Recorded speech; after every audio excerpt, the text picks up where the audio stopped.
जा रहे थे यमदूत और आपके पार्षद जाके बचा लिए। बोले नहीं, उसने नाम लिया मेरा। बोला देखो प्रभु जी, आप भी गलत बोल रहे हो। उसको नहीं पता था कि आपका नाम नारायण है, उसने अपने बेटे को पुकारा, आप बोल रहे हो कि आपका नाम लिया है।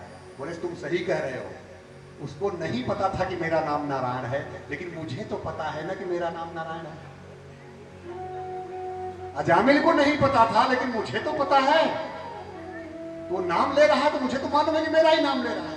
कहने का भाव यह है कि उनको बहाना चाहिए। एक विद्यालय में केमिस्ट्री के प्रोफेसर थे, एक लड़का फुटबॉल खेलता था, उनको वो लड़का बहुत प्रिय था कि वो इतना अच्छा फुटबॉल खेलता था कि वो देख करके खुश हो जाते थे और वो चाहते थे कि ये बड़ी कक्षा में आकर के हमारे केमिस्ट्री फैकल्टी में आ जाएगा। इंट्रेंस एग्जाम हुआ तो उन्होंने इंटरव्यू में बहुत इतना हल्का सा प्रश्न पूछे, छोटा सा, कि कोई भी बच्चा उसका उत्तर दे लेगा।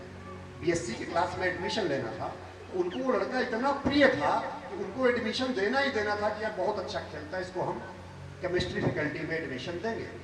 तो इतना सहज सा प्रश्न उनसे पूछा कि जो घर में खाने का नमक है उसका रासायनिक नाम क्या है, केमिकल नेम क्या है नमक का। उनको मालूम था, सभी लोग बता ले जाते हैं केमिकल, सोडियम क्लोराइड। उसको नहीं आता था, इतना भी नहीं आता। बोला मुझे नहीं मालूम है। तो जब लिस्ट निकली एडमिशन की तो पहले नाम उसी का रहा। तो लोगों ने बोला इसने तो एक भी उत्तर नहीं दिया, साधारण नमक का नाम नहीं बता पाया और आपने इसको एडमिशन दे दिया। बोले इसलिए दे दिया, इसने सच बोला कि मुझको नहीं आता। घुमा फिरा के उल्टा उत्तर नहीं दिया। कहने का भाव ये है कि उनको बहाना चाहिए था कि किसी बहाने से इसको हम लेंगे। तो ध्यान रखिएगा, यहां पर कोई मैथमेटिक्स, कोई गणित नहीं चलती कि भगवान किसके ऊपर कब अनुग्रह कर देंगे। हम आप दैनिक जीवन में क्या करते हैं कि हमें आपको पुण्य पर, भगवान के नाम पर विश्वास नहीं है। हमें आपको सबसे ज्यादा विश्वास पता है किस पर रहता है? पाप पर। पाप पर विश्वास हमें आपको रहता है, लेकिन पुण्य पर नहीं रहता, भगवान नाम में नहीं रहता, उनकी कथाओं पे नहीं रहता। ये सच है। पाप पर विश्वास रहता है कि हमने पाप किया। और उसके लिए हम क्या करते हैं, कहीं ग्रह शांति का उपाय, तो कहीं ये उपाय, तो हमारा मंगल खराब, तो राहु खराब, तो केतु खराब। अरे भैया, 9 ग्रह से बड़ा भी एक है। 9 ग्रहों की जो उपाय आप ढूंढ रहे हैं, किसके उपाय ये करने से हो, उनसे बड़ा भी है, क्योंकि उनको किसी ने तो पैदा किया है ना। तो आप बच्चों को पटाने के बजाय सीधा बाप को पटा लो ना, तो 9 बच्चे अपने आप आपके कंट्रोल में आ जाएंगे। तो 9 ग्रहों से बड़ा कौन है? तो 9 ग्रहों से बड़ा है भगवान का अनुग्रह। भगवान का अनुग्रह, तो इसको कहते हैं भगवान का अनुग्रह।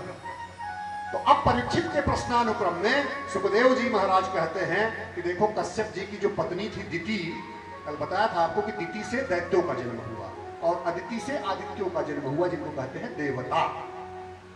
दिति की रचना नाम की एक बेटी थी, जिनका विवाह हुआ त्वष्टा मुनि के साथ। उनके 2 बेटे हुए, एक हुए विश्वरूप और दूसरे हुए सन्निवेश। विश्वरूप बहुत बड़े ब्रह्मज्ञानी थे और इतने अद्भुत ब्रह्मज्ञानी थे कि देवताओं का भी पुरोहित, देवताओं ने उनको पुरोहित बना लिया। अब यहाँ पे परीक्षित जी प्रश्न कर देते हैं कि हमने सुना है कि देवताओं के गुरु बृहस्पति जी हैं और आप कह रहे हो कि विश्वरूप जी को देवताओं ने गुरु बना लिया, ये कैसे हुआ गुरुदेव? सुखदेव जी बोले, राजन, इंद्र देवताओं के राजा हो गए थे, स्वर्ग के सिंहासन पर आरूढ़ थे।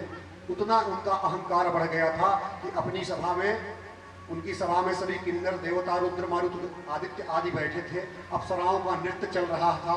उसी समय बृहस्पति देव जी आए, गुरु उनके, और इंद्र अभिमान में अपने नाच गाने में इतने मस्त हैं कि उन्होंने गुरु के सामने खड़े होकर प्रणाम भी नहीं किया।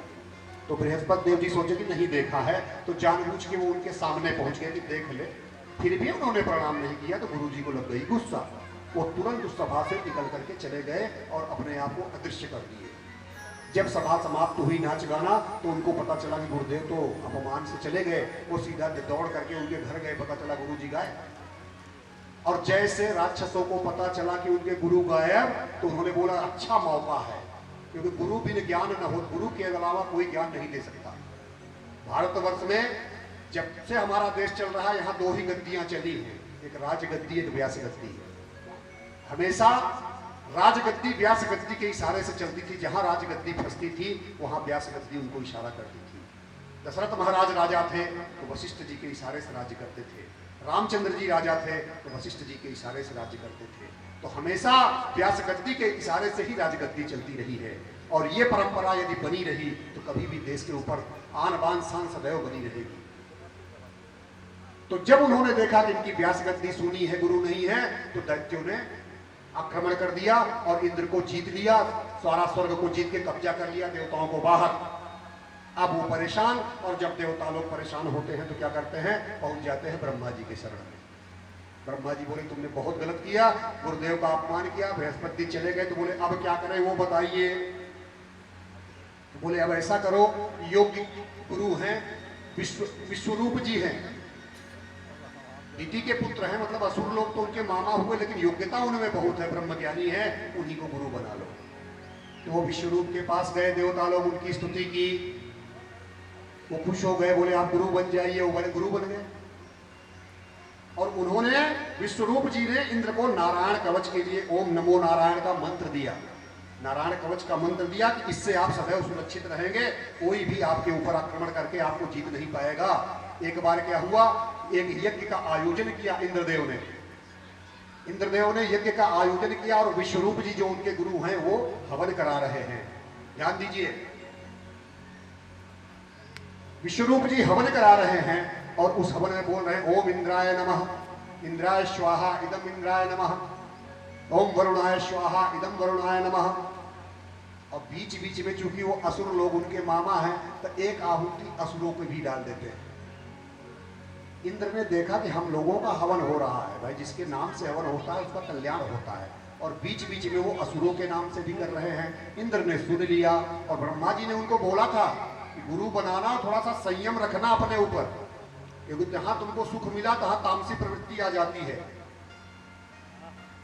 तो उन्होंने जैसे सुना कि गुरु जी हमारे हैं और राक्षसों के नाम पे आहुति दे रहे हैं, इंद्र उठे और सीधा उठाकर उनकी गर्दन काट दी अपने गुरु की। इसकी विश्वरूप जी की 3 सिर थे विश्वरूप के, और तीनों गर्दनों काट दिए तीनों सिर अलग। पहला सिर जो था उससे विश्वरूप जी सोमरस पीते थे, वह सोम पीतम कहलाता था, वह सिर पहले कटा और कपिंजला नामक वो पक्षी बन गया, कपिंजला पक्षी बन गया। दूसरा जो सिर था उनका, उससे वो सुरा पीते थे, सुरा पीतम कहलाता था, उससे कलबिंगा नामक पक्षी, जिसको अंग्रेजी में स्पैरो कहते हैं, वो बन गया। आज वो जो पक्षी दिख रहा है उन्हीं के सिर के वजह से है। और तीसरा सिर जिससे वो भोजन करते थे, अन्नदम कहलाता था, उससे टिटिहरी, जिसको तीतर कहते हैं, वो पक्षी बन गया। लेकिन विश्वरूप की हत्या जब हो गई तो इंद्र को लग गया ब्रह्म हत्या का श्राप, और वो ऐसा उनके पीछे पीछे चला लगा जलाने कि 1 वर्ष तक उन्होंने इस पाप को ढोते रहे। उस पाप को लेकर ढो रहे हैं, पाप से शरीर जल रहा है। अंत में सोचा कि अपने पाप को किसी को बांट देते हैं, तो इंद्र ने उस पाप को 4 लोगों में बांटा।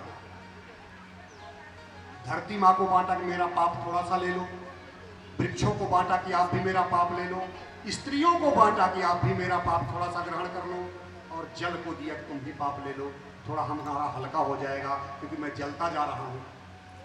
तो धरती और सबको उस पाप के बदले में उनका मदद किया, तो एक एक वरदान भी दिए।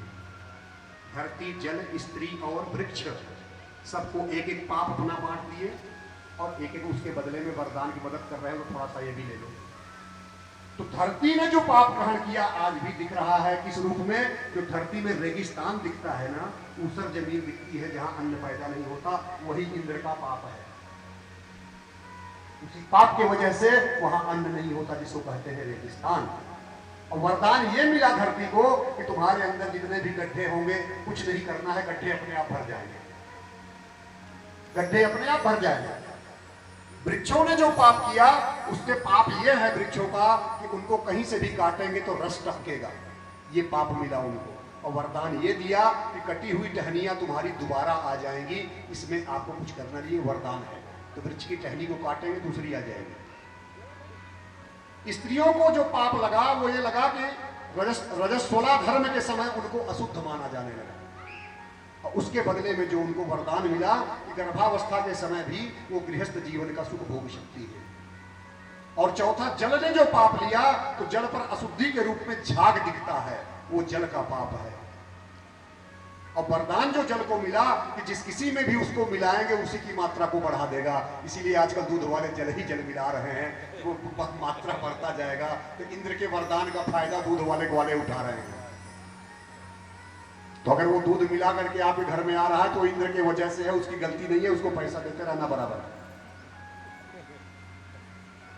अब जब विश्वरूप की हत्या का समाचार उनके पिताजी को पता चली तो अष्टाजी को, तो उन्होंने एक यज्ञ करके यज्ञ से एक असुर को प्रकट कर दिया, उसका नाम है वृत्तासुर। वृत्तासुर प्रकट हो गया, देवता भयभीत हो गए कि बेटे का बाप ने बेटे का बदला लेने के लिए यज्ञ से एक असुर को प्रकट किया कि इंद्र को मारना है, इन्होंने हमारे बेटे का सिर काट दिया। तो जब वृत्तासुर प्रकट हुआ यज्ञ से, सारे देवता घबरा गए।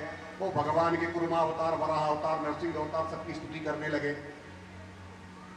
अब क्या करें वो, और इधर जैसे वृत्तासुर आया उसके डर के मारे सारे उसने देवता भाग लिए कि करे तो करे क्या। अब ये भाग करके कहां पहुंचे, ब्रह्मा जी के पास। ब्रह्मा जी बोले इसका उपाय हमारे पास नहीं, क्योंकि वृत्तासुर सबको निगल जाएगा, बहुत बलशाली है, सबको निगल जाएगा, चलो नारायण भगवान के पास पहुंचते हैं। नारायण भगवान के पास गए तो नारायण भगवान कहते हैं कि तुम लोग सदैव हमारे पास लोभ से आते हो, और लोभ से किसी की प्रार्थना करना कृपणता कहलाता है। हमें प्रसन्न करने के लिए सारे मार्ग सुलभ है, लेकिन तुम लोग अपनी सांसारिक कामना के लिए हमारा नाम लेते हो, इसलिए तुम लोग ये गलत कर रहे हो। तुम लोग पाखंडी हो, भक्त नहीं हो। जब कोई जरूरत पड़ गई तो मेरे पास आकर खड़े हो गए, ओम नमो नारायणा करने लगे, तुम लोग पाखंडी हो। अब इंद्र लोग सबसे झुका के खड़े हो गए, बोले इसका कोई उपाय नहीं है कि वृत्तासुर को तुम लोग मार ही नहीं सकते, इतना शक्तिशाली है। एक ही उपाय है, अगर वो तुम कर सकते हो तो जाके कर लो, वृत्तासुर तभी मारा जाएगा, नहीं तो नहीं मारा जाएगा और तुम्हारा स्वर्ग सदा के लिए छिन जाएगा। सिर झुका के बोले वही मार्ग बता दीजिए, उसके बाद फिर भक्ति करेंगे आपकी, अभी तो मतलब से आते हैं। बोले अथर्व ऋषि के पुत्र हैं दधीची, और उन्होंने तपोबल से उनकी हड्डी इतनी मजबूत है कि अगर उनकी हड्डी वो दान अपनी कर दें, उससे वज्र बनाओगे उसी से मरेगा वो, बाकी नहीं मरेगा। अब तुम जानो पाओगे उनकी हड्डी की नहीं, हड्डी माने अस्थियां। तब देवतागण जल्दी जल्दी दधीची जी के पास चले गए। बोले बहुत शर्मिंदा हूँ। बोले कहे लिए शर्मिंदा हूँ। बोले आपसे ऐसी चीज मांग रहा हूँ कि शर्म आ रही है। तो बोले मत मांगो,